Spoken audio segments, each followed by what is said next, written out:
In 1950, the AIDS virus was fed to nearly 300,000 black youth in Africa in the form of an oral polio vaccine by Dr. Hilary Kaprowski, who is currently the director of biovirology at Thomas Jefferson University in Philadelphia.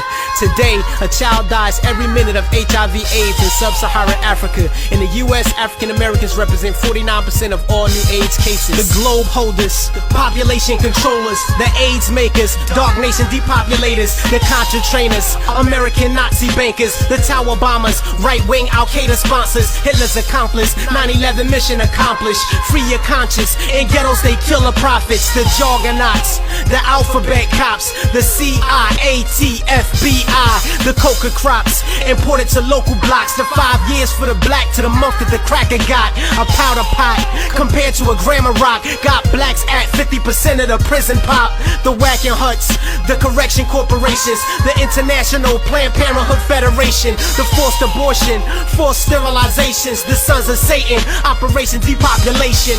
From 1924 to 1976, 32 states in the U.S. utilized eugenics programs to depopulate the country of so-called weak breeds who were downbreeding the American population. Some 65,000 black youth from public school districts throughout the country were given a biased IQ test. All who failed the test were sterilized against their or their parents' will. The diamond dealers, them choppers and baby killers, the oil drillers, black nation resource stealers, the truth concealers, suppression of true guerrillas, Patrice Lumumba, Nkrumah, Lauren Kabila, the people traders, poor population enslavers, the black/brown/yellow baby cremators, the black/brown/yellow unity haters, the red/white/blue liberty waivers, eugenicists, world imperialists, evolutionists, black womb pollutionists, the euthanizers, third world birth sterilizers, Nazi sympathizers, finances and arms suppliers, the nuke igniters, the World Health Organizers, the virus writers, smallpox, Ebola splicers, the throne usurpers,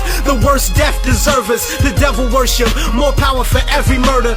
A 1996 expose by the San Jose Mercury News documented CIA involvement in a Nicaraguan drug ring which poured thousands of kilos of cocaine into Los Angeles African American neighborhoods in the 1980s. Drug boss Danilo Blandon, now an informant for the DEA, acknowledged under oath the drugs for weapons deals with the CIA-sponsored Contras. The Club of Rome, World Bank, the Skull and Bones, Allah engraved in the Pope's throne. The camouflage, the right verse left mirage. Bush and Kerry got naked to pledge in the same lodge. The Reagan years, illuminous presidents. Ever since they've been facing the obelisk, the Kabbalists. Harry Potter is not a myth. This ain't on radio, but this that shit. The war on drugs has been a war on poor people, particularly poor urban African-American men and women. It's well documented that police enforcement of the new harsh drug laws have been focused on low-level dealers in communities of color. Arrests of African-Americans have been about 5 times higher than arrests of whites, although whites and African-Americans use drugs at about the same rate.